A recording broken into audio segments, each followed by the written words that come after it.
67% déjà, c'est une sacrée surprise, c'est énorme. Depuis des années, on a souvent entendu stigmatiser les dirigeants d'entreprise. Et là, attendre d'eux un tel rôle, c'est une très bonne nouvelle. C'est une très bonne nouvelle puisque un dirigeant d'entreprise a beaucoup de responsabilités. La première responsabilité, c'est de toute façon, vis-à-vis des actionnaires, vis-à-vis des salariés, c'est de faire en sorte que la performance économique de l'entreprise soit au rendez-vous. Faire en sorte que l'entreprise puisse continuer à se développer et du coup assurer les emplois sur le long terme.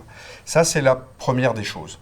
Après, quand tout ça marche bien, quand le chef d'entreprise coche toutes ces cases, on peut parler effectivement de responsabilité sociale et sociétale.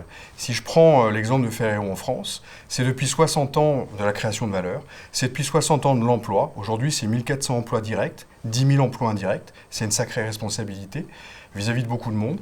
C'est une modernisation de l'économie avec la digitalisation de l'entreprise. C'est la décarbonation, donc aussi également beaucoup de choses qui sont faites pour l'environnement.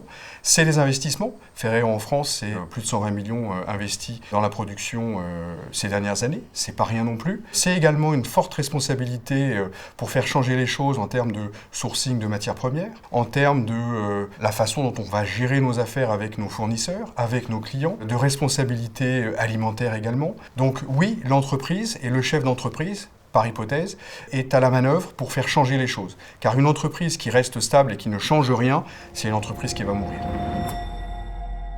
Si je prends le cas de Ferrero en France, que je connais bien, ma première priorité depuis le début de cette crise, avec tout mon comité de direction, ça a été d'abord de protéger la santé des salariés.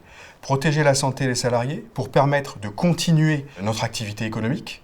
Et ça, c'était essentiel, parce qu'une usine qui ferme à cause de la pandémie, c'est l'arrêt d'une activité économique. Et en réussissant à continuer et à maintenir l'activité économique, nous avons protégé les emplois. Et aujourd'hui, on est une entreprise qui continue à recruter malgré la pandémie. On a en interne même développé un hashtag qui est « On ne lâche rien ».